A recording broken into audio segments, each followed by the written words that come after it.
mode to record. Okay, it's Get recording. Get us in the mode. Get us in the mode. Dennison. All right, here we go. We're ready, and it starts in 3, 2, 1. The European royals are still conducting human hunting parties where teens are killed and their sex organs are hung like trophies on walls. It's all part of ritualistic sacrifice that a mysterious cult known as the Ninth Circle are still performing today. Yep.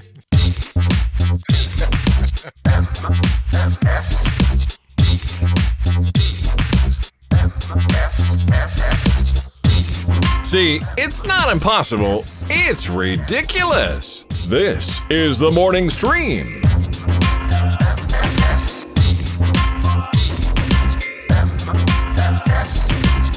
Hello, everyone. Welcome back to TMS, the morning stream for Thursday, July 23rd, 2020. 2020.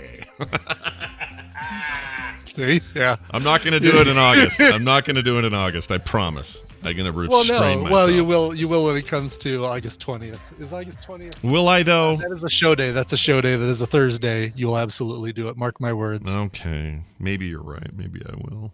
I don't know. I don't want to, though. I'm Scott. That's Brian, and we're here to do a show. Good morning, Brian. How the heck are you? Yep.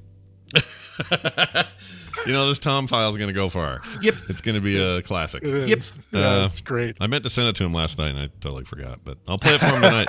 We have to record some stuff tonight, and I'll probably play it for him, and he'll enjoy it. There you go. I also That's got a sounder idea. for later in the show when we do one of our fan services. I actually made a thing. So. Oh, good. Ooh, Yeah. Can't wait to hear it. Yeah, it's exciting stuff. And if you didn't recognize either of those two Fletcher intros, they may sound new to you. They're actually old files, but I never made intros out of them. So now they are. And then when the other one I play in the middle of the show will be another brand new Fletcher moment. So look at today. It's like a big fresh day. Fresh day. It's a big, fresh day. I want to turn it into a Disney song, but I can't. It's a new day in America, It's as a Ronald great, Reagan said. Fresh day. Da, da, da. Yeah, no. That sounds about right. I'm all sunged out. I did a lot of songs in pre-show for the patrons, but Yeah, we I'm did a all lot. Musiced out. Brian did a perfect impression of a phone ring. He did. We did some Third Right. Eagle. If you're thinking, man, what pre-show? Wait, what? You have a bunch of extra content? Yeah, 19 extra minutes so far, plus whatever we do on the back end. How do you get it?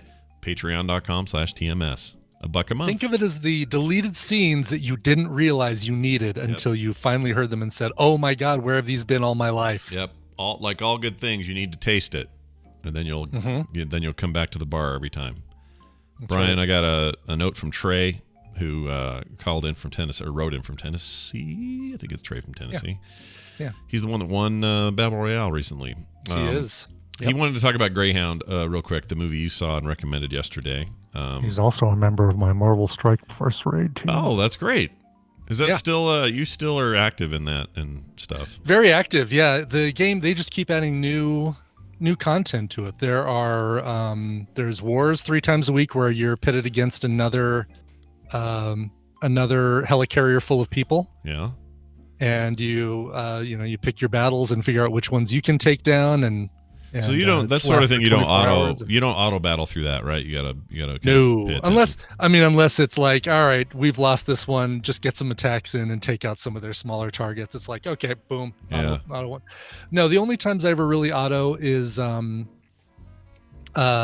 just material grinding. It's like, okay, I need X amount of materials to beef up my Captain America. So these are the nodes where you get those materials. I don't need to run them. And it's funny because it's not even like you watch the battle go on. It's like, nope, you let it go, or you hit the auto run button. It doesn't even show you the battle. It just gives you the content. So that's interesting. Okay, let me ask you this question. I got in there and played that for a bit in the early days. Yeah. And then I just kind of fell off. Sure. Will I feel just like, if I tried to get back into that, will I feel just woefully behind and only encouraged to spend money to catch up? Or, like, what is my chances? There's enough content at every level that you won't feel like, the only way I can actually feel like I'm viable in this game is to spend money. You're not going to be doing Dark Dimension 3 content, which is that's kind of their heroic mythic dungeon kind of thing right now. It's the top very end game sounds deal. like. Yeah. Very end game where you every day your characters are refreshed, and you go against a node. There, you've got like 16 nodes in this zone. Yeah. And you go against a node of like 25 villains or 25 opponents, and they're dramatically overpowered against you. So they keep their health stays the same day after day. Like wherever you leave them at the end of day 1 is where they start at day 2, but your heroes come back refreshed. So you just basically kind of keep hammering away at them, but the rewards from that are fantastic. All right. So that's a thing you're probably not going to do on day 1. You're going to build up to that. And that's okay. But, I don't need to, but I want to feel like I'm not in some newbie town forever. Stuff is great. Yeah. And there's plenty of there are plenty of teams out there that would welcome you, bring you on, and give you a place to battle and have fun and do PvP and stuff like that. Just not your team. Although I hate PvP. I hate live PvP. I like the war stuff. I like the blitzes and the raids, but I hate regular PvP. Yeah, PvP and games like that it's a weird thing. Not really my jam either. Because you get pitted against people who spend tons of money in the game. It's like, I don't want to go. Yeah, forget that. Pay to win, forget it. Yeah. All right, exactly. I'm gonna. But what did Trey said? Trace. Oh, yes. Go ahead. Well, every once in a while when you bring this up or we talk about it, I just get a little weird itch. I get a weird itch to get back in there. So maybe I'll have to check it out, see how it's going. And they still advertise it all over the place. Like I know. Yeah, it's that. Scopely, who got it from Fox Next, is continuing to add new content to the game. Not just new characters, but new game modes and things like that. Like if you get back into this thing, the screen you come in on where you had your different ways of playing is now probably triple the width. And you can scroll through and say, oh, I'm going to do an arena match, or I'm going to do a blitz battle, or I'm going to do a raid or whatever. Right. And what's the full name of this thing? What is it again? Marvel Strike Force. Okay, I always wanted to do Ultimate Alliance, but that's the console stuff. That's the console stuff, yeah. Strike. Okay. And I have that right here. All right. Oh, yeah, look at that little guy. Lick it, taste it. Ah. I know, it's so nasty. I was joking and it accidentally brushed my tongue brushed against the top part, which it's a weird, like, not just bitter, but stinging bitter. Yeah. They really don't want babies to put those in their mouths. I wanted to you know what? I still should do this.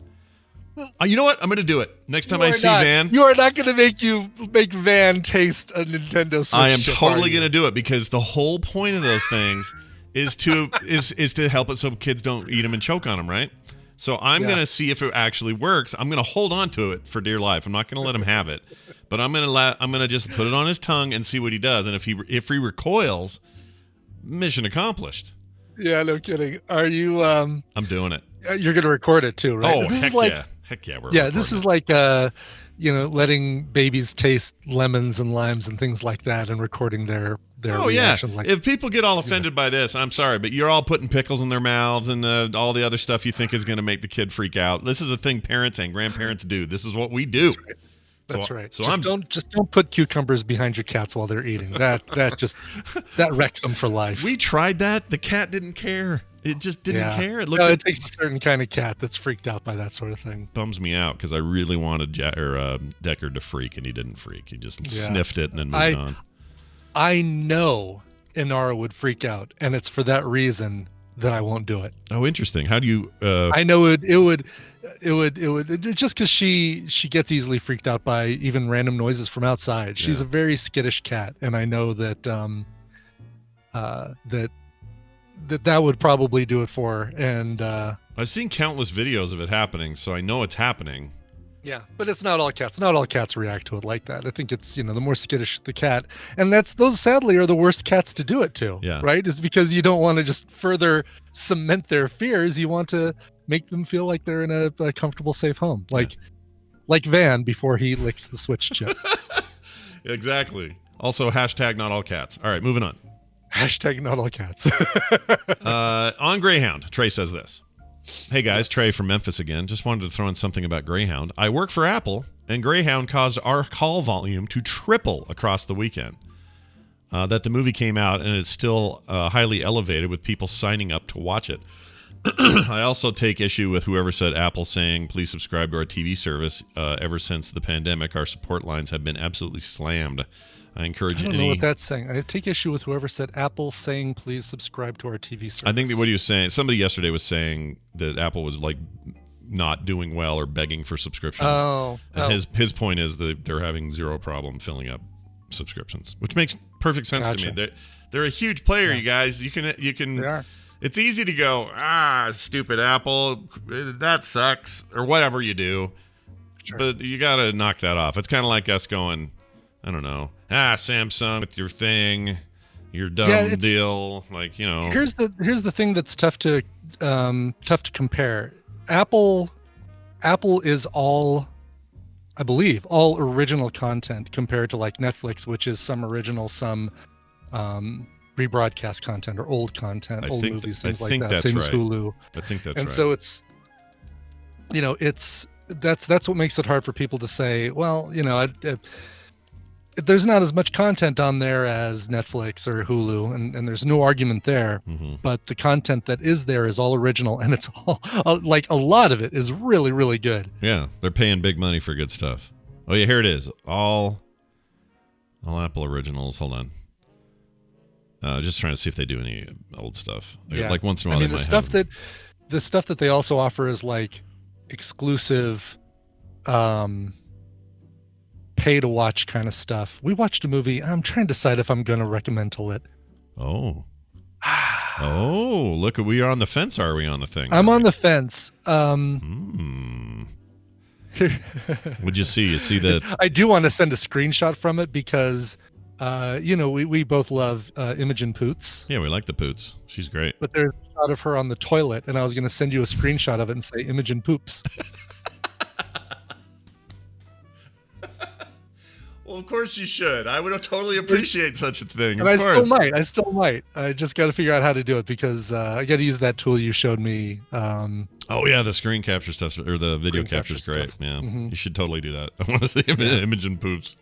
Imogen Poops. Yeah, no, I just verified this. You're right. It is all original content. It's all original content. But, yeah, that's fine. You know, I'd say a good 75% of the original content on Apple TV Plus is really good and really worth watching. And it's funny because the thing that they really publicized the hell out of which was the morning show, is good, but I wouldn't put it at the top of the list of stuff that we've seen on there. It just had this freaky amount of star power, and so I think they had to really push. It was probably the thing that they spent the most money on for sure. Yeah. He also wants a tender crisp bacon cheddar ranch reference, so I'm going to play that. I'll give it to him. I mean, he's a nice guy, so just give it to him. I mean, come on, Trey. Yep. And do your nodes. Yeah, do your nodes. What are you doing? All right. I assume that's another reference to Marvel Strike Force reference. Okay. Yeah. The tender crisp bacon cheddar ranch. There you go. Never say I never did nothing for you there, bud. Also on the Weird Animation, ANTP Season 2 winner David Luzader wrote in and said this. Hey, Scott and Brat. He is America's current top podcaster. He is. He truly is. By the way, I don't mention this enough, and I probably should. Part of the deal when somebody wins on that show, one of the little perks, is that you get to have your show on as it comes out on the Frog Pants mega feed, which has everything Frog Pants does now, plus his cool new show. So if you subscribe to the mega feed, you probably already know this, but if you don't know about the mega feed, you can find it at frogpants.com/podcasts, and it has everything: daily TMS, all the other stuff, plus Luzader show, and you should check it out. For sure. It's called, hold on, I'll give you the name. May as well give him some love here. It is called Hit Me One More Time. Hit Me One More Time. It's a show about boxing. Oh, shit. I just closed the entire browser. Gosh dang it. I went to check a thing, and then I screwed up a thing. So hold on one moment, everybody. It'll all be normal again. Okay, we're back. All right, so he says this, David Luzader does. Yes. He says on Weird Animation, hey, Scott, or Skyan and Brat. You two were talking the other day about experimental animation from the 80s and 90s. Recently, I learned of a program on FXX and Hulu called Cake. Each episode is made up of small segments, mostly animated from a wide array of creators. There are some recurring segments, but it's largely one-and-done stuff. The style varies wildly and really has that experimental feel. It's been on for a few years with a new season going on now that features a new segment called Dicktown with John Hodgman. I've seen this somewhere. I saw a clip of this Really? somewhere. I didn't know what it was for. I've never even heard of this. This sounds great. Yeah, he says, I think it's something you guys would really like. All the best, David. Yeah, that's so my jam, and I didn't know about it until this email, so I'm going to totally check that out. I saw something on like Hodgman's Instagram where there was just a clip of him, an animated version of him in a car kind of moving around, and I didn't really think too much about it, but I thought, what the heck is that? And I guess now we know, so I'm going to check that out. What the heck? Finally, this from Robert in Hendertucky. Robert in Hendertucky. I assume that's like probably Henderson, Kentucky or something like that. Anyway. I'm guessing, yeah. Who knows? He says, Scott and Brian, my wife loves strawberries. Recently, y'all discussed the worms that live in them. I have 2 questions. Number 1, Scott, did you say that you had tested this? Did you, in fact, find worms? Number 2, well, I guess I'll answer number 1. Sure. No, I didn't try it myself. Okay. I probably should. You just need salt water and some stuff, and that's it. My friend Chris Brown did, and he sent me the video of them, and indeed, store-bought strawberries, worms came out of them. Oh, gosh. He had it in there for a day, and the second day, worms were coming out of it. So it wasn't right away then? Wasn't right away, yeah. They need to sit in there for a little while because the water has to permeate the strawberries and stuff. All right, then he says, if this is true, what is my obligation to my bride? On the one hand, I should tell her, because she trusts me and I would want to know if it were me. On the other hand, she'll never eat strawberries again, so maybe she would prefer not to know. The longer I wait, the worse it gets. Please help me with this strawberry dilemma. I don't like wormies. That's pretty good. Robert in Hendertucky. So, yes. What would you do, Brian? If you obligation, if you love your wife, you tell your wife that. And here's the thing. Number 1, to counter your numbering system, I will provide my own numbering system. Okay. Number 1, there's going to be a time when she brings home strawberries from the store and makes strawberry shortcake with them and hands it to you, and you're going to do that thing. If you don't tell her about it, you're going to do that thing that Jerry's date did in Seinfeld where she doesn't say anything, she just shakes her head. Yep. And like, nope, not going to eat it. Or when he was hiding the mutton because he couldn't eat the mutton, so he's putting all the mutton in the things. You're gonna end up doing something terrible, right? Yes, exactly. Yeah. So number 2, grow your own strawberries, and I'd be curious to see if homegrown strawberries. Tina's been growing strawberries. I haven't had any worries about them being where there being worms in them because I don't feel like I feel like that's probably something that just happens at big industrial production strawberry farms. Yeah. Well, right? Exactly that. Stephanie Ray Pets in the chat, who I assume because she has the name Pets in her name, would know this. She says, Frog Pants in Coverville. Okay, so. Oops, sorry, it's scrolling. What this is this. There is a new invasive fly species that has become a problem in fresh fruit. It's definitely a new thing. The original video was likely from a scientist who knew what would happen with the strawberries, which is why she did the video. So, what we need to learn from this is they are not harmful, but they are aware of the issue and they are working to get a fix for it. It sounds like be on the lookout for Strawberries 2.0. Yeah. Which will automatically download as soon as there's an update. Yeah, I know. I feel like someone's telling me about like a firmware upgrade on my router. They're aware of the problem. A patch is forthcoming. And people are saying that the homegrown strawberries are probably going to have them as well. Well, if it's I don't know. I mean, I feel like it's something that once you get them, you can't get rid of them, and that's why larger strawberry farms probably, the ones that provide to grocery stores, probably get them and can't get rid of them, is because you're just going to have that infestation. They're going to go, going to keep growing. But maybe if you don't have that, I don't know. Maybe I could be completely wrong, and I'm fully willing to accept that I could be totally wrong on that. But it's a feature. Maybe and that's a the bug. test. Is I need to take some of Tina's strawberries that she's grown, throw them in some salt water, and see what happens. Totally do it. We should that should be a thing on the show. We should test it. Yeah. In fact, here's how we should do it. As a control group, I'll do a store-bought batch. You'll do your wife's fresh ones, homegrown batch, and then we'll compare and see how that goes. I think that would be a fun thing to do on the show or for the show. I think it would be too. All right. For the record, I've eaten strawberries since I've seen this. I think people think I'm super grossed out by a lot of stuff. And that does gross me out. If I see one crawling on it, I'm probably not going to eat it. But if I know that it's just part of the process and they're no big deal, like I trust food scientists on that sort of thing, so it's no big deal. I'll just eat it. It's fine. Yeah. Protein. But in your case, okay, we didn't really answer the question though. Oh yeah. He should probably. Oh, how do you do this? He needs to tell her. You can't be aware of something like this and keep it from your wife. Yeah, especially if she's really freaked out by that kind of thing. Yeah. The guilt will eat you up inside, and you'll have to be soaked in salt water for the guilt to wiggle its way out of you. Yeah, because the way I see it, it's better to do it now than one day you're at dinner and she eats a strawberry and you go, oh, shoot, I didn't tell her. And she's got a mouthful. Right. I'm not going to kiss you now. Yeah. Right. I think you should do it. Don't show her the video. No, that's a bad idea, Chad. Don't do that. I mean, you can as a backup, right? Like you can say. The Raid 86 is saying just show her the video. I think what you say is, here's what I would say. I would say, hey, I heard this thing about strawberries. It may concern you, it may not, but let's come look at this video.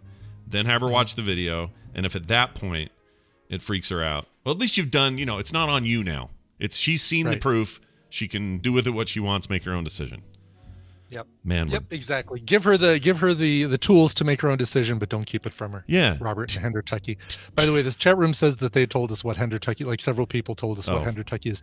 We can't look at the chat room constantly. It can't be all the time, guys. Sometimes we're gonna miss it. What'd they say? What was the deal? It's the part of Henderson, Nevada that is populated by white trash and hillbillies. Really? So it's not in Kentucky. It's in Henderson, Nevada. Yes. Hendertucky. It's town outside of Las Vegas where the former Simpsons house exists. Oh yeah, look at that. According to the Urban Dictionary, that's really, really funny. Part of Henderson, Nevada, which was populated by white trash and hillbillies. Quote, I was out near Fiesta Station the other day. Oh, you mean Hendertucky. Is that a quote from Missoula? It sounds like a quote from Missoula. It feels like one. It's from 2009, so maybe it was. Who knows? All right. Well, since I'm here, I have to check on to see if anyone ever got your last name in here. Yep, they did. If anyone ever got my last name? Yep, what? I've always been looking for an Ibit. I think we actually asked for this once. And somebody really? Finally did it. Oh, God, an Urban Dictionary? So here's how it goes. Ibit. When you have to tell the audience of a podcast that you need to set down your headphones while you race off to hurl. Good. I was wondering what it was going to turn out to be. I know. I was a little nervous at first. It says, first used by a podcast co-host, Brian Ibbott, on 1/6/14 during a recording of the morning stream, the Podcast Awards People Choice Award and Best Comedy Podcast Award-winning podcast. And then the usage is, excuse me, I need to go Ibbott. Yeah, great. I love that someone I did do that. like the fact that that he spells it correctly for the definition name, but then he spells it with one T. In the description of its origination. Yep. Did you ever buy a GURP mug? No, but I could have, because the number one definition for GURP mug is still best orc hunter and whatever. Mm-hmm. But then it's the ones below it that I'm concerned about. You don't want that to end up on your mug. I get it. Oh, this is interesting. My name's in here. What? All right. What's this? Scott Johnson. It says, it's my full name, Scott Johnson. A Scot is a pretty cool guy. We have like every period together, and he is the fastest person I know. He has won all the trophies. A Scot very much like SpongeBob SquarePants and is very good at drawing. They have these for every name, like just a Scott. But then there's also a Scott Johnson. Yeah, that's the Johnson one I'm reading. And the part about drawing made me think, oh, did someone do this? Let's see, pretty cool. Well, there's also Pulling the Johnson is in here. Oh, is it? Mm-hmm. Are you kidding me? No. Let's see. I love that. All right, Pulling a Johnson. To cancel last minute, like a bitch. Oh, no, I'm sorry. Let me rephrase it. There's a Pulling the Scott Johnson. Oh, here's another one. Pulling a Johnson. When someone you're dating falls off the face of the earth and resurfaces as a soul/faith-eating douchebag. I can't believe he was all up in my stuff, and now he's pulling a Johnson is the usage. Oh, there's a whole bunch of these. Here's the funny thing. Pulling the Scott Johnson isn't the definition that I would say pulling the Scott Johnson is. It's the act of having to poop on a plane, and 2, the act of going to Taco Bell, ordering 6 tacos, and then eating them in the parking lot before going home. Well, that's definitely... Add a Brian Ibbott for more fun, which is ordering 1 bean burrito. That's not correct. Pulling a Scott Johnson is don't saying, know. "Oh, I have something really, really cool to tell you, but I'm going to tell you tomorrow." Yeah, it's not right. Whoever put this one about the act of having to poop on a plane, like, what are you guys doing? What are you doing? That's great. I'm going to go pull a Scott. That's all right. Your definition is pooping. Mine is puking. What are we doing here? What are we even doing? All right, I know what we're doing. We're doing the news, and I'm going to doing? kick that in right now by clicking this.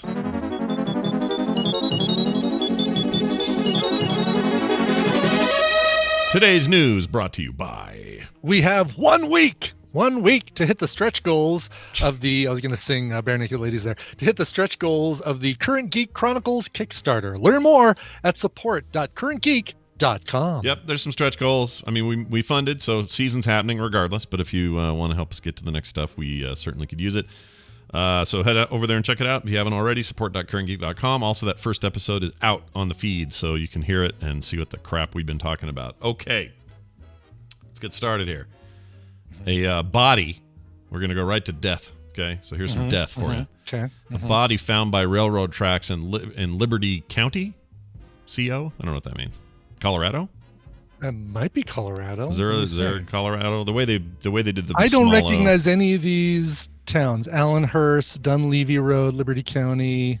Oh no, that's Liberty County. Liberty CO. So it is Liberty county. Okay, that's what I thought. All right, so wherever Liberty County is.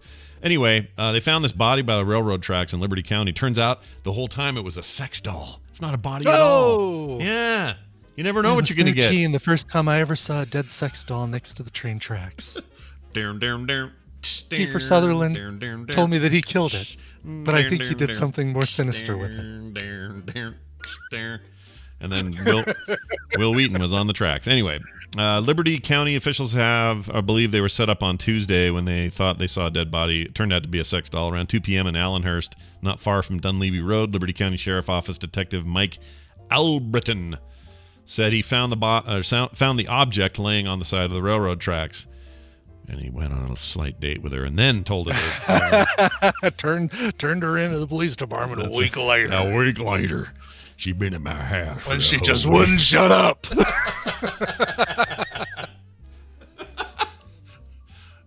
don't even know this guy. I feel bad. All right. I know, yeah. By policy, law enforcement officers do not touch a deceased person until the coroner arrives, so they placed a sheet over the suspected body at the time. And then they waited. When the coroner arrived, detectives began to check for injuries, immediately discovered the body was a female sex doll. The doll was anatomically correct. Yes, sorry. How immediately do you think it took? Like, do you think they got to the point where they even put their fingers on her neck to see if there was a pulse? I mean, they probably, what do? You grab the hand first, maybe? And I don't know what you touch first. Boy, she sure looked surprised when we discovered her. Yeah, she's just going, oh. The last thing she saw was a train coming at her. Oh. That's right, exactly. The real tip-off was the inflator on the that doesn't right go. Shoulder. That's not anatomically correct. Why is there an inflator? Valve, her valve. Her valve, yeah. It says, let's see, the doll was anatomically correct with realistic skin and features and was fully dressed, according to authorities. Al Britton says, in all his years, he has never encountered a situation like this. Well, sure. But doesn't now happen too often in Liberty County. Yeah. Last time I found a body, it was real. One of these fake rubber ladies. I don't know why that voice is the voice, but it is. That's the voice. Yeah. KFC is in the news also. Speaking of 3D printing, Brian and I were talking 3D printing earlier. We were. Was that pre-show or I don't remember now. Pre-show. Yeah, we were talking about the devs 3D printing the devs girl. Oh, that's right. Check that out. Patreon.com/TMS if you'd like to get free content. Right. Yeah. According to a recent press release, KFC is teaming up with a Russian biotech company to 3D print chicken nuggets. 3D printed chicken nuggets. Russian 3D printed chicken nuggets. Yeah. These are best kind of chicken nuggets. You take a chicken and you make a nugget and print it. You print a nugget. It's not a very good Russian accent. Give him his nuggets. Give him his nuggets. This story, by the way, I want to thank William Townsend for sending this. Oh, yeah. A member of our community. Very nice guy. For sure, yes. Anyway, according to a recent press release, they want to become the restaurant of the future by crafting meat of the future with help from the Russian company called 3D Bioprinting Solutions. This initiative arose among partners in response to the growing popularity of healthy lifestyle and nutrition, the annual increase in demand for alternatives to traditional meat, and the need to develop more environmentally friendly methods of food production. If all goes to plan, which is definitely a thing that happens in the hell year of 2020, says this article. Hell year 2020. KFC will begin to sell the world's most lab-grown chicken nuggets in Moscow in the fall. The lab-grown nuggets will, of course, still feature the same blend of 11 herbs and spices that made the chicken famous, while combining chicken cells with plant material, allowing it to reproduce the taste and texture of chicken meat, almost without involving animals in the process. Almost. You still got to get that taste of the chicken in there, you know. Still have to use one chicken. One chicken you still have to use. Rest is lab grown. And no RFID chips. We promise. There are no RFID chips in this one chicken, much plant product. Yeah, we don't track you a chicken. Lab grown, one chicken. Yeah. We use one chicken. We are not, maybe horse. We are not making nugget tracking device. All on the up and up. All right. Yeah, that crunchy thing you taste, not RFID chip. It's lab meat proteins. Crunchy lab meat proteins. I mean, it looks like a chip, but go ahead and eat it. There's no problem. Anyway, this is we'll see, because Impossible Burger, I had my first one. I forgot to mention this. I had my first taste of an Impossible Burger the other day. Yeah. It was good. It was all right. No, it's really, really close to tasting just like meat. I had one with Tanner and Alex and the folks in Vegas at what was it, the Mirage Burger Place, LV Burger Bar, I think it is, the one that's in the Mirage. And I had a bite of their burger and I was like, oh, this tastes just like a burger. You're talking about a time when we could share burgers with each other in a crowded yeah place. No kidding, right? Man. I'd still share a burger with some people. I'd take a bite off of They're people I trust. I'd take a bite off of Barry's burger. No problem. Take a bite of Barry's burger. Yeah. Barry. I'd do that in a heartbeat. Jill. All right, let's see. Moving on. We got one more story here, I think. Time for. Okay. All right. Maybe two more. We'll see. Lottery winner in Jamaica claims $95 million dressed as Darth Vader. He showed up. I am your father, man. Have you heard the original? I don't know if you've heard this lately, but like Battle for Azeroth, they changed a lot of the troll talk, right? It just changed, generally speaking. It became less Jamaican, more African, more Wakanda, sort of, that sort of thing. But if you go back to like a vanilla area and click on like an old school troll, it's ridiculous now, because the guy will go, you click him and go, how you doing, man? I remember that, because like in the orc starting area is not too far from the troll starting area, and that whole thing in the South Barrens by Crossroads and not Crossroads. Yeah, it was Crossroads down there. Crossroads and the something hill, something Razor Hill. Razor Hill. Yeah. Yes, there's a lot of trolls and orcs living together happily, and I remember clicking a lot. How you doing, man? They're just so ridiculous. Oh my god! Let's go back and change them. I think he's going to defeat the Empire. It was kind of. Isn't on that level. what they sound like? Yeah, a little bit. But then, and when in the early days, he's a big bad. In the early days, they started in the same place as the orcs. Like you did the exact same stuff. Yes. Yeah. Okay. That's what I was thought I remembered. And I didn't want to. But then they changed it, right? They moved out to the island over there. What's that called? Yeah, I don't know. Forgot. Echo Islands? Echo Islands, yeah. So now if you do a troll, you go start over there, and it's all big troll thing. But that same with the gnomes. The gnomes used to start in the same place as the dwarves, and then they got their own thing. So, or maybe it was gnomes. Yeah. Anyway, World of Warcraft. Catch it. Yes. Catch it. Jamaican man collected $95 million in jackpot winnings. He did so in a Darth Vader costume, according to the Jamaican Gleaner. Did you ever do that paper? The Gleaner? The Jamaica Gleaner, no. Hey, Brian. I don't even know what's the gleaning. Brian, how you doing, man? Send in the Gleaner. Did a guy in an Obi-Wan costume rush in and say, "Give it to me, Anakin. Yeah, I'm on the upper. I have the upper ground. I have the higher ground, Anakin. Higher ground, Anakin." His legs burning. Let's see. According to the Jamaican Gleaner, the paper, the man who won the lottery, W. Brown was his name, wore a costume in order to keep his identity discreet and to ensure his safety and newfound fortune. I don't know if that would help, though. If you're dressed as Vader and you got the money, yeah. How does that protect your safety? Does he mean later? Because people don't know what you look like, so... Oh, okay. Because I see what... Okay, so it's not... And the name W. Brown, certainly not going to be that easy to easy to find. Yeah, that's a good point. Good for him, yeah. It's a good point. Let's see.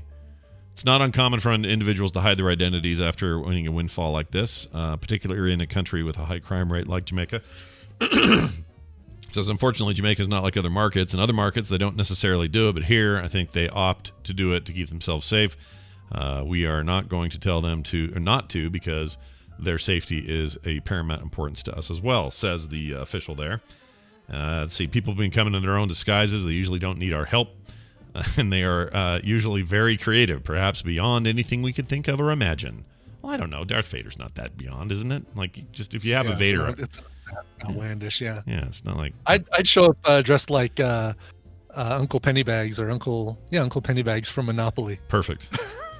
Was that his twirly name? mustache and... Uncle Pennybags. Yeah, that's his name. Rich Uncle Pennybags. Wait. Rich Uncle Pennybags. Why did I always think it was Moneybags? I guess I'd have that. Yeah, I know, because the term is Moneybags, right? Yeah. But it's Rich Uncle Pennybags. Okay, because he's old school. Which you wouldn't think that Pennybags would make you rich. Ooh, he's got bags of pennies. like my grandfather. And his grandfather before him. Right, exactly, yes. Halfpence bags. Let's see. Another example, a Jamaican woman named N. Gray collected her $180 million super lotto jackpot 2 years ago. Yeah, N. Gray. She showed up wearing a smiling emoji mask. So that's one way to do it.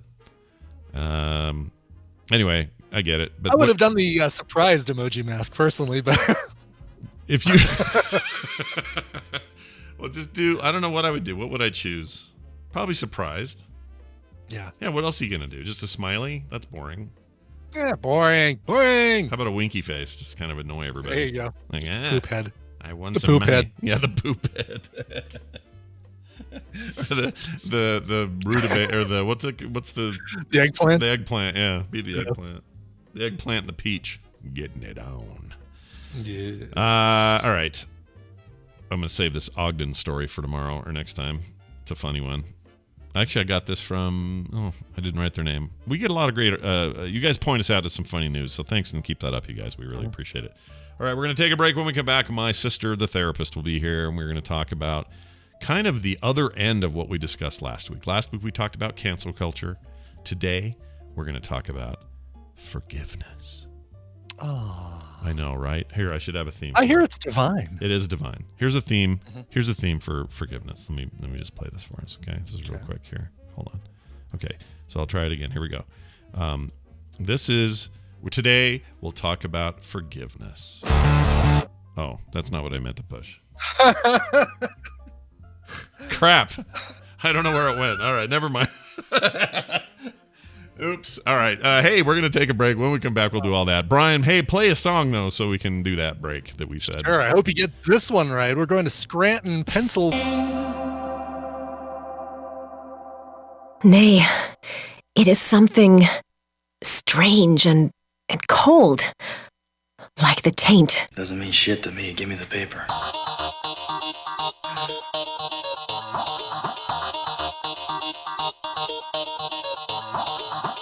Only my homeboys call me Rome, pig. This is the morning stream.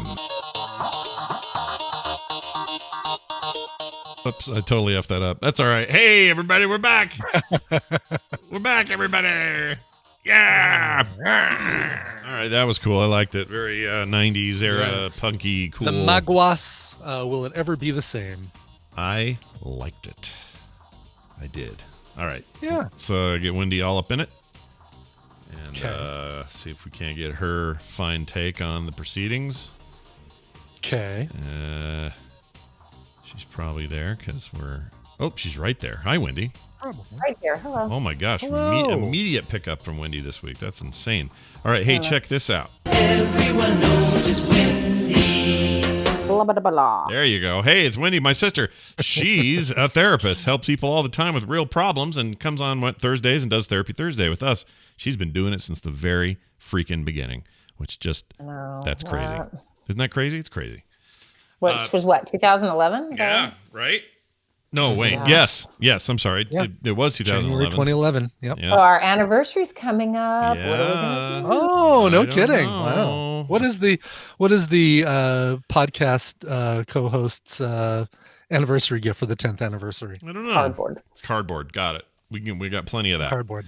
Yep. Actually, we have more I have than a that. bunch. More of that than ever because our recycling people don't do cardboard anymore. So. Oh no! Yeah. Really? You know why? Because they. You kidding me? Wait, maybe I have it backwards.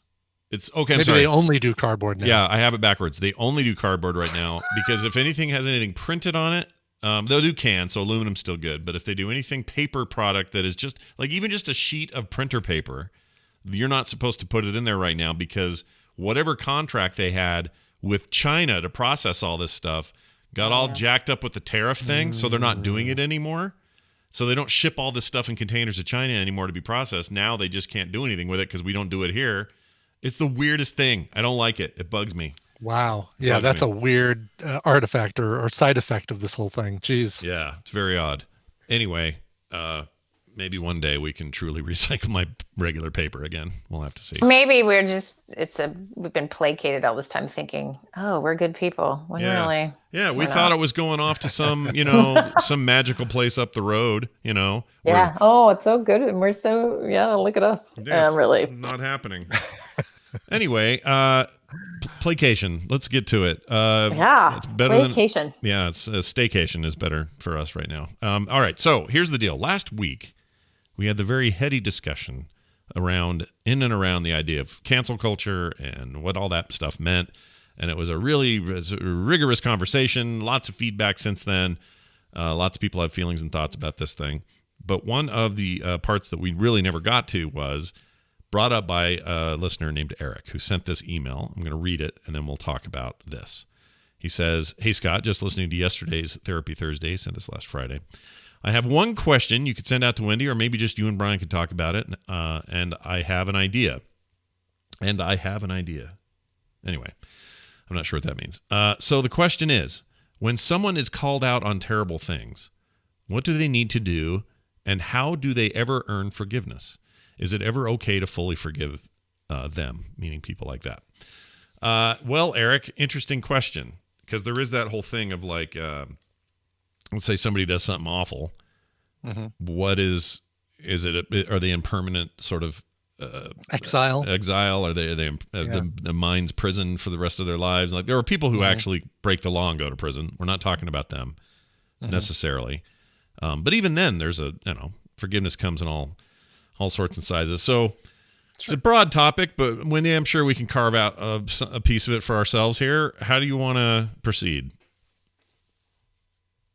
She's muted. Did we Put you- lose I Michael want- Gibson? She's back I now. want to put Sorry. you two on the spot. Okay. Like I like to do. All right. Okay. Do you I forgive you. have an example of you forgiving? You don't have to tell all the details, but just like what that has meant to you in the past, and you have an experience with it. Maybe someone forgave you. Mm-hmm. Just tell me a story. Okay. I've never done anything unforgivable, Wendy. Come on. I think the best example I can think of is had somebody 3 or 4 years ago who said some really terrible, rotten stuff about me, my family, my kids in particular. And this would have been when they were, I don't know, Nick was probably 7 or something. He's 20 now, so that gives you an idea. But it was an internet thing, and it was somebody who just said really horrible things. And I did what you're supposed to do with that stuff and just ignored it. I went, okay, well, this is a lost cause. I'm not going to deal with this person ever again. And obviously they're doing this level of hateful garbage, then why would I want to engage? So I just sort of let it go. Couple of weeks ago, I got an email from this person who said, "Hey, you may or may not remember this, but when I was about 16 or 17, I sent this horrible message to you, and I'm in my, he's probably in his late 20s now, right?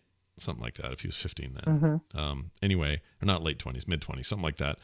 Anyway, basically just said, I can't remember the exact words, but basically just said, it always bothered me that I did that. And I want to tell you I'm sorry, and that I was being a stupid kid, but no excuses. And I understand if you'd still be mad about this or whatever. But I really felt bad about it and wouldn't feel any kind of, like there was a fix unless I came forward and said sorry. And that's a rare thing to get from, like, especially internet trolls, where they really are always, he would have forever been anonymous and just gone to his grave one day and just never having to deal with it, and probably would have, like a lot of people, forgotten he'd even done it, but it really ate at him, I guess. And that was great. Like, what a nice thing. And it was easy for me, probably because of a couple of factors, which I'm sure you're going to get into, like time and things like that. But it was easy for me to forgive him, because that was like a true showing of remorse. Like, that was him saying, I did a stupid thing. He took full responsibility for it, and knew there was a chance that I was going to not be receptive or whatever. But like, I couldn't reply fast enough about how happy it made me to hear him say that. I had forgotten all about it. I'd forgotten there was this one troll. But I even went back and found the actual email, like, just to kind of remind myself what it was. And it was pretty gnarly, but it was just a really nice moment of, oh, wow, all right, of course. What was I going to do? Go, well, you're still a jerk, and I hate you, and I hope you die, and I can't believe you said that. Permaban, yeah. Like, I'm not going to do that. Then I think I would have had to apologize a few years later because I did that. Like, you know what I mean? Like, I would just been perpetuating the problem. So that's the only example I can think of at the top of my head. I'm sure there's other stuff. I just can't think of any of it. Yeah, great example. Yeah. The woman that introduced Tina and I was an ex-girlfriend of mine, or she was a girlfriend at the time. Tina and I were friends for a long time, even after this girl and I broke up. And then finally, figured out we liked each other and started dating. But she, even though she said she was okay with it, this was years later, she's like, yeah, no, it really pisses me off. And she said some really hurtful things about Tina and I, and even like kind of conspired to break the two of us up, even though it's not like she had any desire to get back together with me. She just didn't want us to be happy with somebody else, or me to be happy with somebody else, I guess. I don't know. Yeah. About a year ago, we started getting these voicemail messages to me, asking, for forgiveness. And then she reached out to us reached out to me on Facebook, never reached out to Tina, but always was reaching out to me. And even though she kind of equally heard both of us and never really apologized to Tina, but I got like all these apologies, kind of started to warm back up and say, okay, yeah, it was a long time ago, totally fine. And, with all water under the bridge, until I think it was around the time I posted something on Tina's and my anniversary, and it said something like, Tina and I couldn't be happier. I'm celebrating my blah, blah, blah anniversary with Tina. And she just replied, because I'd let her in as a friend on Facebook, replied to that post with, why? And I was like, oh yeah, now I remember why I stopped talking to you, and we're done. You don't get a second chance. Yeah. That's amazing. Or a third chance, I guess, maybe. Those are both amazing stories. That's awesome. Okay, well, and Brian, we'll start with your the takeaway from the. Yeah, so you never let people back into your life. That's the takeaway. Don't let them in your life. So I'm gonna quote Oprah here for everyone who loves her. Does this cost us anything? No, it's free. Okay. I'm going to give you a free quote from Oprah. She said, forgiveness. I know you won't charge us. Well, Oprah. You get a quote, and you get a quote, and you get a quote. All right, go ahead. That's right. Everyone gets a free quote. Yeah. So it's, forgiveness is giving up the hope that the past could be any different. Oh, wow. And your little ex-girlfriend has that. She hasn't quite given up the hope that the past could be any different. Right?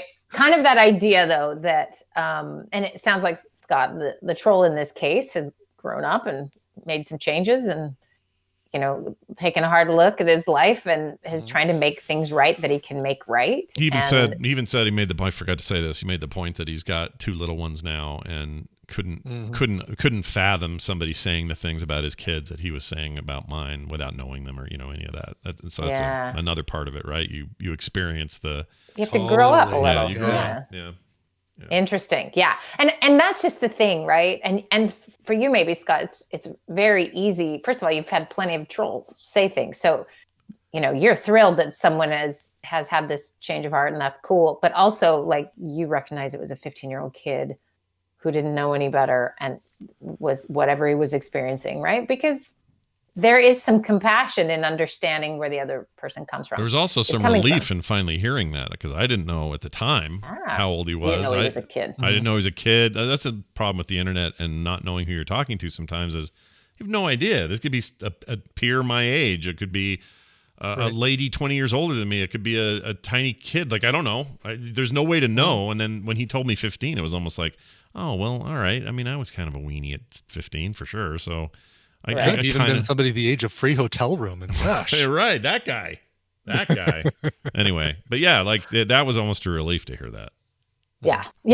And Brian, your story also illustrates this sort of not rules around forgiveness that we can talk about. We're going to talk about a couple things that the benefits of it.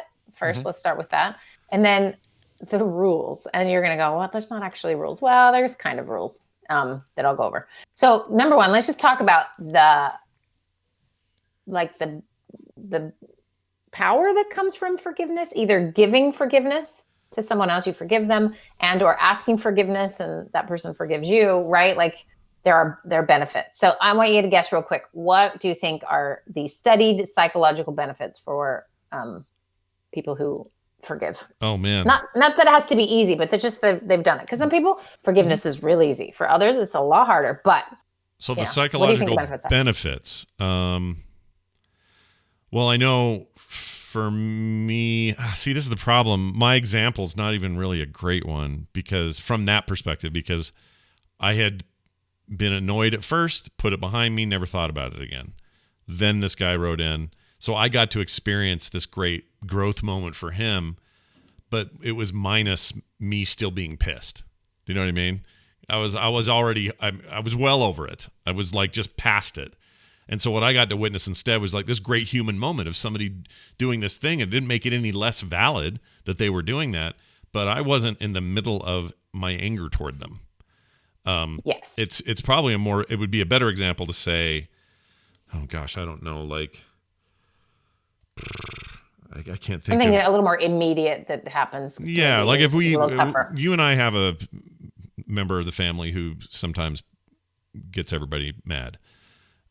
Misha. Yeah, Misha. She's the one always pissing everyone off. She's the nicest. She's the nicest person. Who will remain named? Oh, never mind. Yeah, she's the sweetest sister ever. No, but the one I'm talking about, she goes back and forth, and there are times when that's really hard to forgive, right? But that'd be probably a better example of where you can try to find some forgiveness because it's immediate, it's more intense, like you're still kind of raw from it. Probably a better example than mine. Yes, but. And a lot harder. There's and I meant to look it up before, so someone help me out here. I believe it was the church massacre in South Carolina. There were 9 congregants meeting. Yeah. And that white supremacist dude goes in and shoots and kills these people. And in the hearing or the adjudication or something, the family member just freely forgives them right there. Mm-hmm. Just, and you're like, holy cow. Yeah. And people get mad at those people. Like now you got a whole new level of forgiveness to worry about because other people can't fathom how they could do that. I remember there was a case up in Idaho. This is way before you or I were married, I think. This is probably 80s. But there was a case in Idaho where a little girl was kidnapped, and the guy who kidnapped him, I think he ended up killing her. It was awful. But the family somehow figured out a way to forgive them. And I just couldn't fathom it. I remember at the time just going, is that even possible? So my guess is the answer to your question is, what are the psychological benefits? There must be something very freeing about it if you can truly do it. Because imagine... It has to be authentic. And I think that's what bothers people who maybe we can't fathom. It's not us. We're not in that position. This happened near me where I was living in Sugar House. There was a family in a minivan and a teenage drunk driver, maybe he was 17 or 8. No, I think he was 18. Just hits him head on in the day. And it was just 5 seconds from my house. It was really close. And so I knew a lot of people that knew that family, and it killed his pregnant wife, 2 of his children. His son survived and the dad survived. And he had a moment while he was laying there where it was like a choice presented in his head. Yeah. Like, are you going to forgive or are you not? Yeah. Yeah. I think I'd be like, I am not. I don't know. Anyway, and so he did, and he's become a mentor to this kid and really helped this kid in his life. And you're just like, that is unfathomable. But that is some people, right? Absolutely. Then there's the rest of us who have to work a little harder.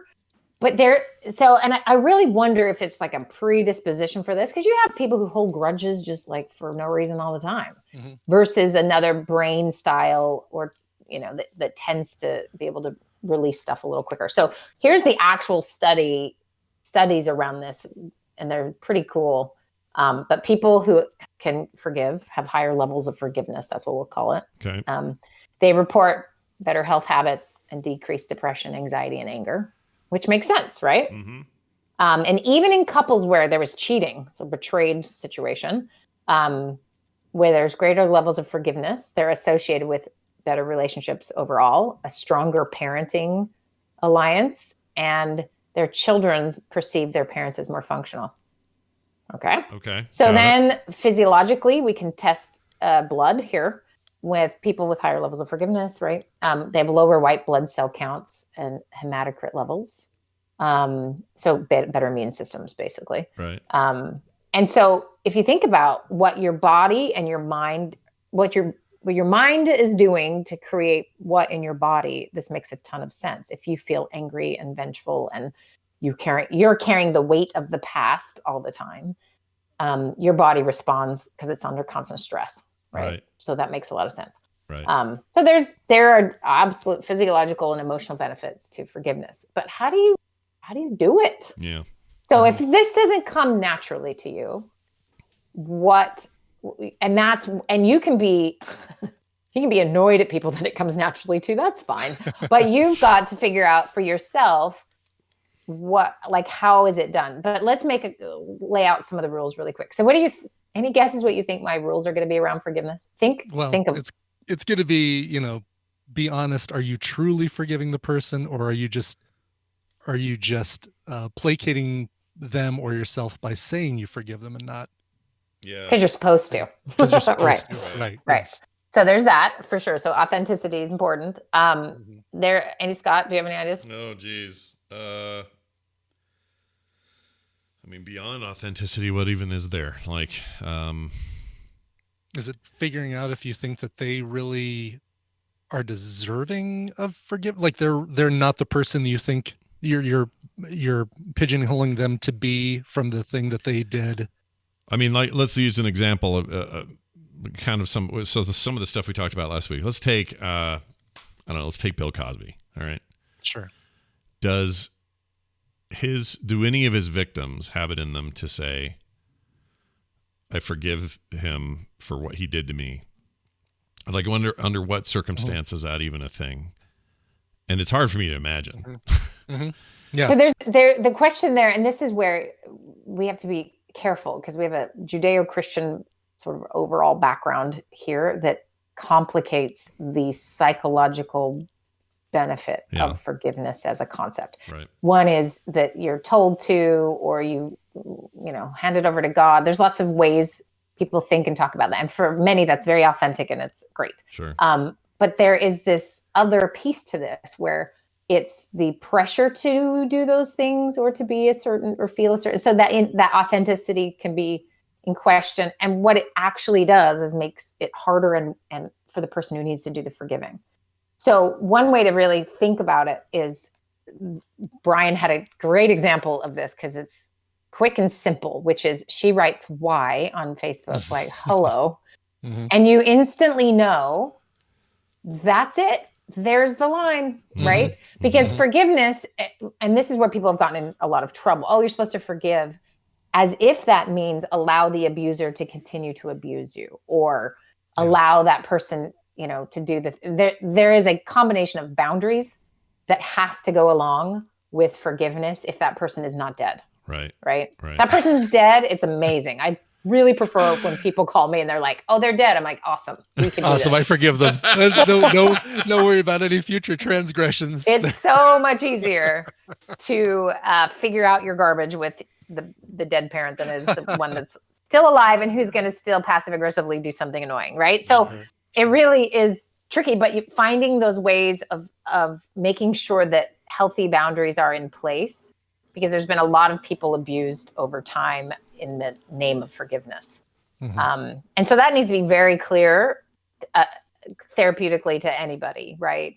That by saying I forgive you and meaning authentically, what boundaries are in place to protect you from being hurt again. Because what forgiveness is for, we're using a word that has a lot of meaning for different people. But really what we're doing, to steal from Oprah's idea here, is that we're trying to remove the anchor that is in your life in the past.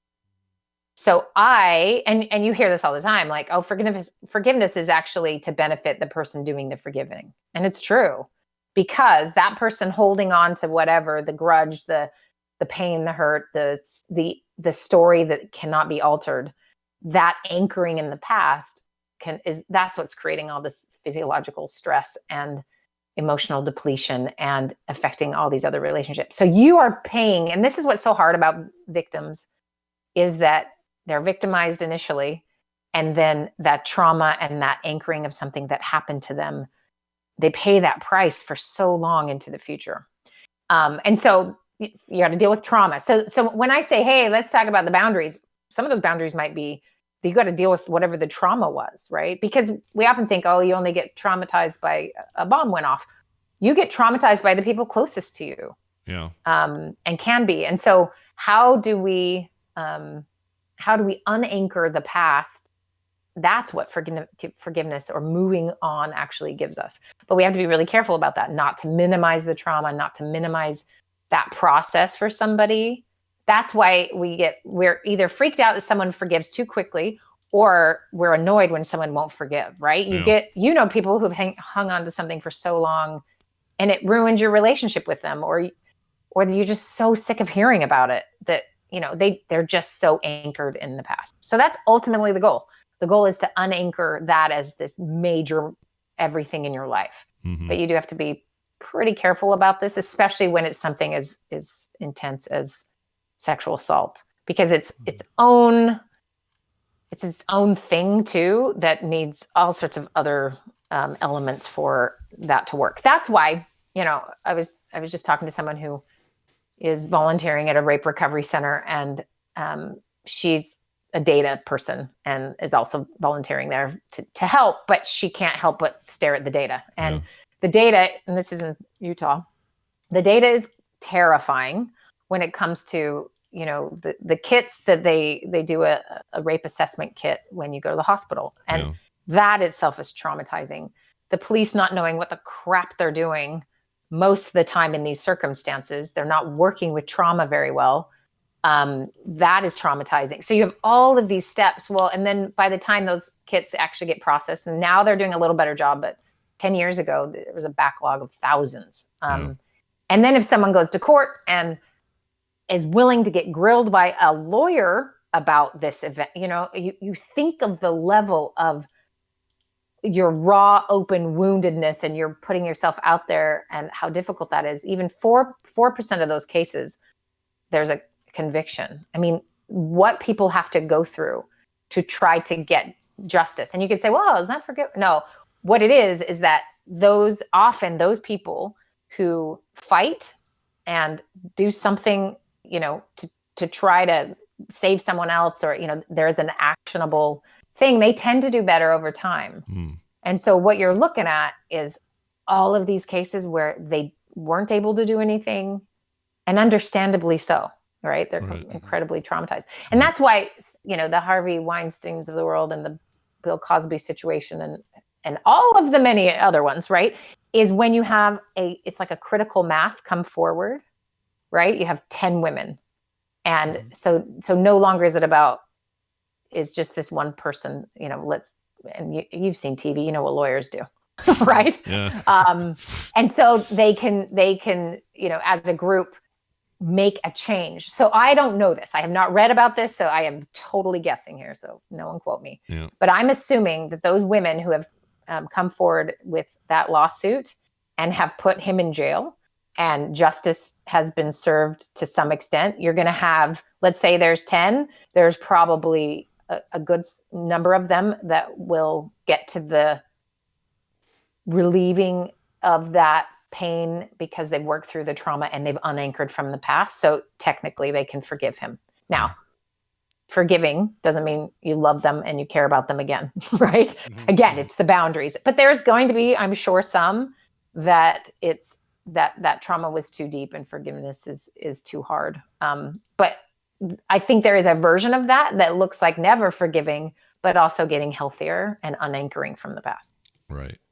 Yeah, I think that rings true to me. I mean, I'm just trying to think it's easy to say, like my mom and I don't know if you remember this, you were too young, but my mom and our Aunt Susan got in a huge fight at Lake Powell once.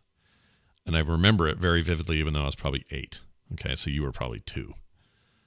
And the fight that broke out on the boat one day was epic.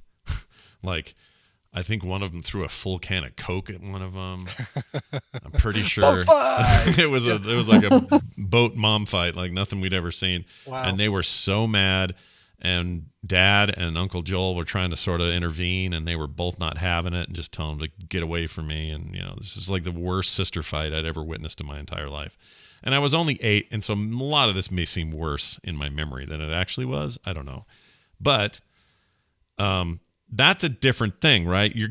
That's one of those where even as it's happening, it's going to be fine eventually. We're all going to be at Thanksgiving next week or whatever. Like you're going to get over it. The forgiveness will come. There may be some long running, frustrations or whatever, but they're not going to, this fight will not end the sisters' relationship.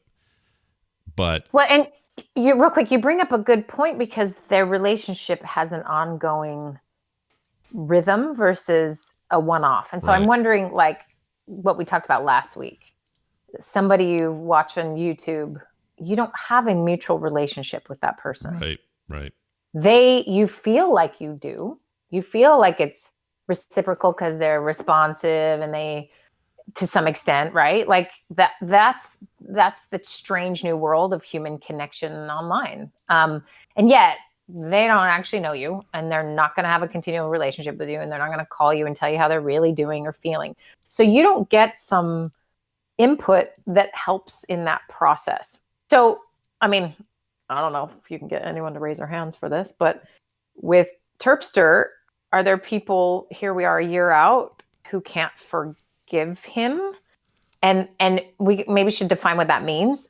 Again, they can't stop thinking about it. They can't unanchor from that moment. They have not moved on. I don't know if they have to give them their blessing or anything, but just that they're stuck a little bit with that. That would be an example of, okay, you got to figure that out. This isn't a mutual relationship that you can have more experiences. Whereas Scott, you have more experiences with Terpster. Yeah. You have an ongoing connection that you can feel reticent and careful and still care. And, but there's a version of you having to unanchor from the past that I assume you've done. I think you've done. Yeah. But then you get some feedback that helps that occur. And this is where obviously there's crazy abusers and insane people out there that, I mean, I can guarantee we've got a percentage of at least 5% of people listening right now who, if they went back and started talking to their parents again, are back in an abusive situation, right? Mm-hmm. They have created boundaries to spare themselves from that kind of abuse. So to forgive and go back is just not an option because it's just nothing but more abuse. Versus unanchoring for that and having that define you, but you just don't get the perpetrator. Don't record that. Whoever's listening. Well, Further. it's usually Dang me, it. but New yeah. Wendy intro. Furniture. The further. Well, they don't have further contact. Well, let me ask you. Let me ask you say. this, because this, I think this goes along with what you're saying. In the Terpster case, Yeah. I have that nuanced experience, which is different than just black and white ones and zeros, right? Like it's not the same as somebody who's just followed him on the instance or YouTube stuff or whatever, and just said, "Oh, well, then, that's all I ever knew." So that's as far as the relationship goes. Yeah. I just write it off, right? Yeah. Here's one of the problems. If somebody says, I'm really upset about what he did, and it was right to cut him from the shows and do all the stuff we did. And for the record, he agreed with all of it. I always have to make that clear because some people feel like, oh, you just canceled him. I'm like, no, he volunteered to be, he told us it was all true and said, I'm stepping down. And I said, well, yeah, can't do this on the show anymore. Of course not. That was the relationship. And, but if somebody like me said, hey, I'm wanting to forgive him for what he did, there's a question about whether it's even on me to do that. Like, is it even mine to forgive? Because I'm not a victim here. I'm just a peripheral damage, but I'm not anywhere near anyone who was victimized to whatever extent they were. And so is that even a thing? And then also, let's say it is a thing that you can be in that position to offer that forgiveness to somebody who's an old friend that really slipped up, but you have that nuanced relationship with them. Other people around that just go, well, I can't believe you can forgive. Like that, you're now being unforgiven for forgiving. You understand what I'm saying? It's got a weird vicious circle to it that is a little perplexing. But which is pretty unique to the time, right? I'm not saying that didn't happen in families and extended circles, but you're talking about a stranger you'll never meet is going to send you a vicious tweet that you're the worst for forgiving. Yeah. You're like, okay. And it's because we're all at different places. We all have a different tendency for this. And tendency, what I mean is like capacity, I guess, or speed is another one. And then there are people that anchoring in the past is a strategy to protect themselves. That's how you don't get hurt again. So you can say, hey, is it for you to forgive? Well, if it's connected to you and has the potential for you to get bitter over time and make lots of things about in your life, well then, yeah, you need to forgive. Now, or it's in your sort of options to forgive or not forgive, right? Whereas an actual victim, we have a very different story there. And so I want to be very careful about that, because that one is not, that doesn't get covered over, oh, I went to church and they told me to forgive, so I'm going to do it. It's complicated, and, there needs to be some real nice grace put around that for somebody, because unless you've been in those shoes, you have zip to talk about. Yeah. And then when people can do it, it's amazing, but it's also like not their job. Sometimes they never have to forgive and still can live very healthy lives. That word specifically, but de-anchoring that as the center of their life, that does need to happen for them to be healthy. But forgive, it's pretty optional in that regard. And then maybe it's us. We just, to be more comfortable, I need you to forgive somebody. Right. Or for me to be comfortable, I need you to never forgive that person. Yeah, that's an interesting point of view. Because it is that, right? You're breaking you might be breaking somebody else's sense of protection by doing something like saying, well, I'm going to forgive this person. Like if you came out in public and said, I was, I don't know, one of the Harvey Weinstein people. I was abused by Harvey Weinstein and I forgive him. There are going to be a ton of people whose narrative gets broken by that. Because in their mind, what he did was unforgivable. And maybe it is. I'm not saying it is or isn't. But my point is, like, that really triggers everybody else's sense of, no. This was all sewn up. Everybody's mad at him. He's in prison. We're done. There is no forgiveness. And now you're saying there is? How can that be? That's not part of my narrative. Like, it's just complicated. what if they said this instead? They said, "Hey, I was abused by Harvey Weinstein, and I no longer anchor my past around what he did to me. I am free from Harvey Weinstein." Probably a better way of saying it. Yeah, and people will go, "Well," and it's because forgiveness is loaded, and for good reason. It's loaded because a lot of harm has been done in its name, and so that I mean, I don't know. Everyone has their own background with this. Everyone was taught a certain way and how to think about that. Maybe you were told to forgive. I mean, I tell my kids to apologize to each other all the time. And then however the kid responds, I say, well, that's their choice how they respond, but you at least have the job to say you're sorry. And so I am directing this, and maybe it's going to backfire on me one day. That's like all of parenting. So for each of us, personality-wise, and then just, sort of the bubble we grew up in, how that plays out. And then let's just not underestimate what pain does, right? So cute Elliot got some vaccinations yesterday, and it took 2 days ago. He has not stopped talking about it hurt and that he was mad at me because I didn't know they were coming. I just thought it was a wild child check. Poor guy. And he's just like, blah, blah, blah, blah. And I'm like, listen, dude. And so I've started to show him pictures of kids with polio, and I'm freaking him out now because I'm like, listen, you need to just zip it.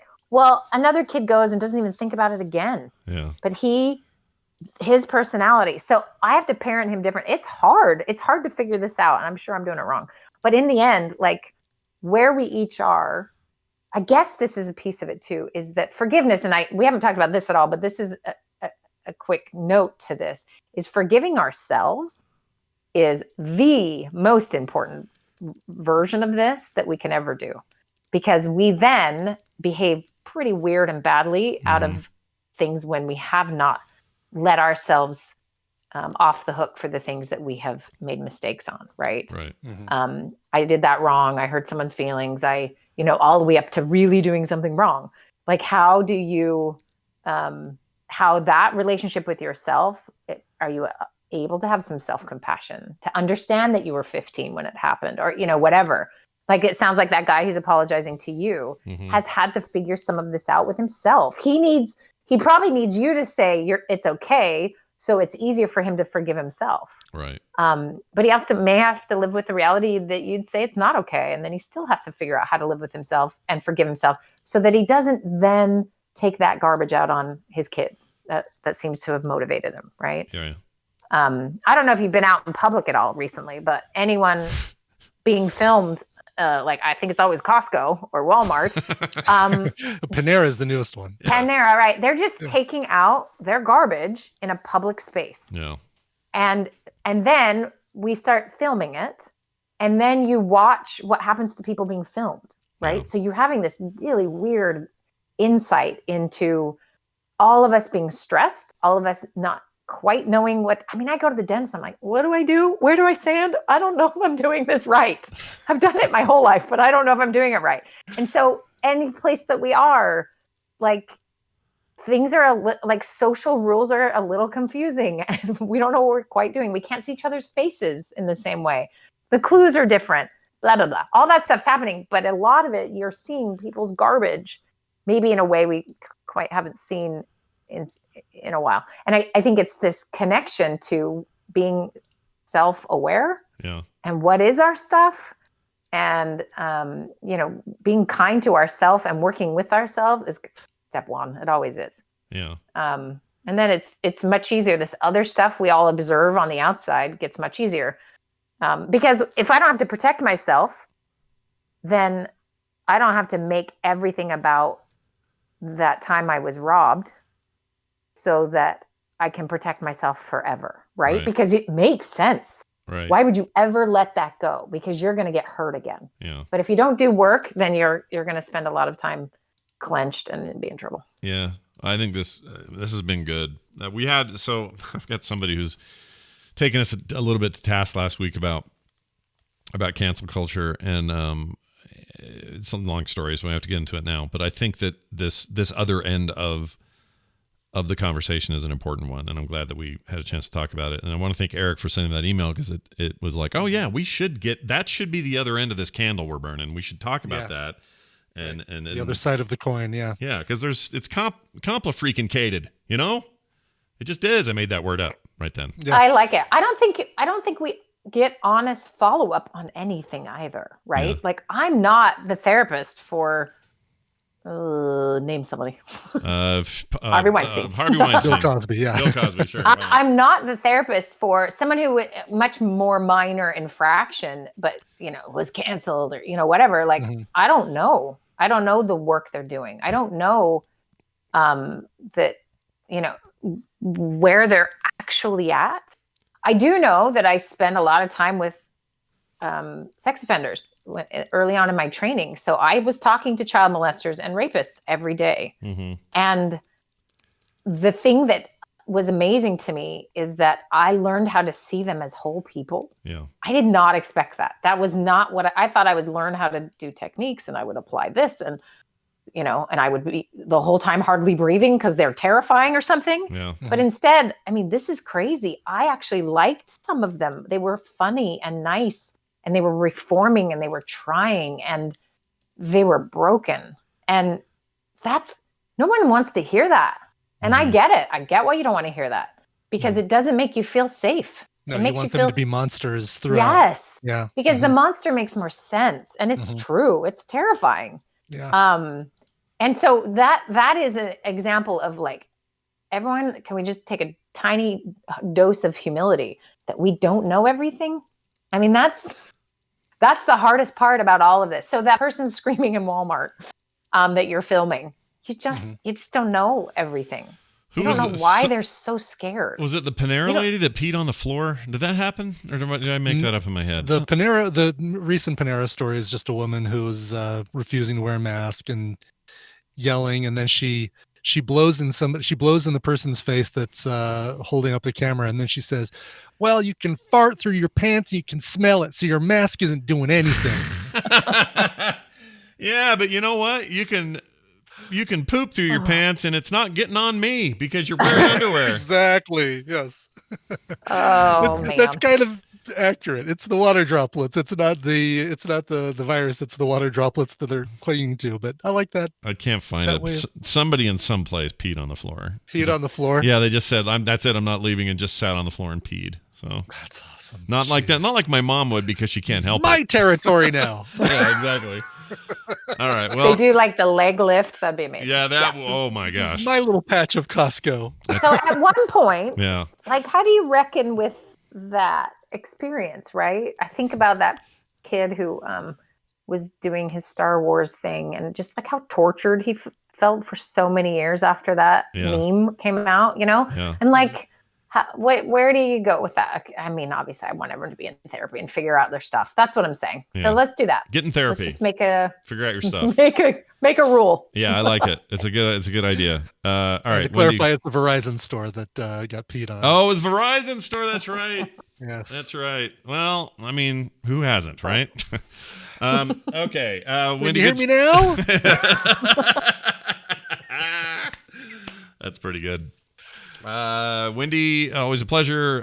Make sure, hey, everybody out there listening, go to realsteps.org, sign up for that thing, and be a part of that. Even if you're in it just for the occasional content that comes your way, it's helpful stuff. And if you want to be a part of the program, it all is explained there at realsteps.org. Wendy, any final words today before we? Just. Actually, can I make it like a little homework assignment? Do it. Do it. Sure. I don't know how not to do that. Yeah, why not? There may or may not be school in the normal way, so go ahead and give us homework. Yeah. Oh, by the way, that's what we're supposed to talk about this week. So could someone please send you're concerned about your kid going to school? Yeah, give us some emails. Yes. So we can. Yes. That's perfect. For a platform, that would be great to jump off of. Yes, please. Because I have some thoughts. Anyway, here's some homework with this. Okay, I want everyone to take a minute and write down the first person, the first name that pops in your head of someone you are still mad at. Okay. So they're not maybe in your daily life. They could be someone you see every day, but you're still mad. And obviously using the word still means that there's some anchoring in your past. Now, it could be way in the past. It could be last week in the past. So you have somebody has anchored anger in you at some point. So I want you to write their name down. Okay. And then I want you to write out whatever the rest of, as much or a little as you want to, why you're so angry. Mm-hmm.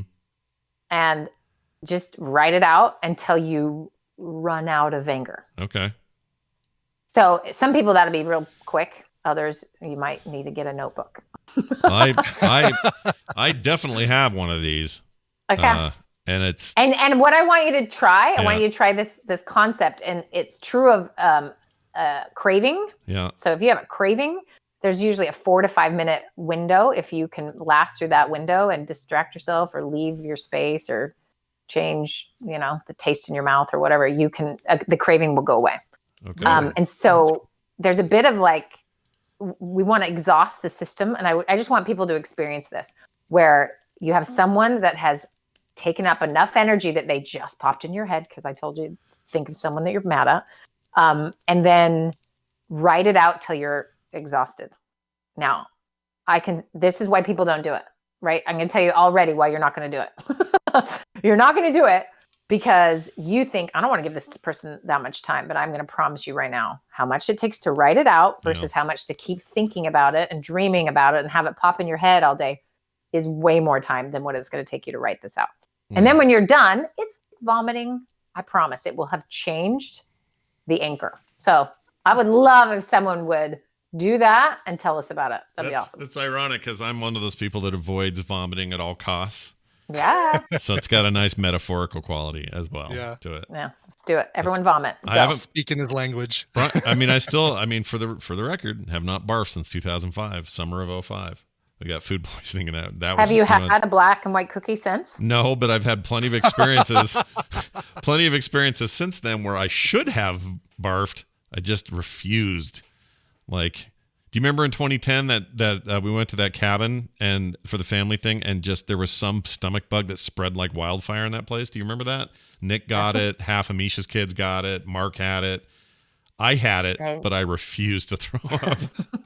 Because you had to keep your record. I just had to keep well, now it's a record thing, but at the time I was like, I don't know. There's a weird, mom does this too. I will keep this poison inside of me. Yeah, good analogy for giving. There you go. See, exactly. Great metaphor, I think. Everyone barf. Yeah, everyone go barf. Put down your headphones and go throw up. All right, Wendy, have a fantastic day, week, and weekend, and we'll see you next time.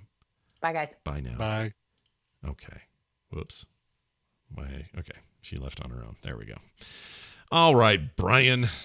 Yeah. I got a couple quick things here at the end.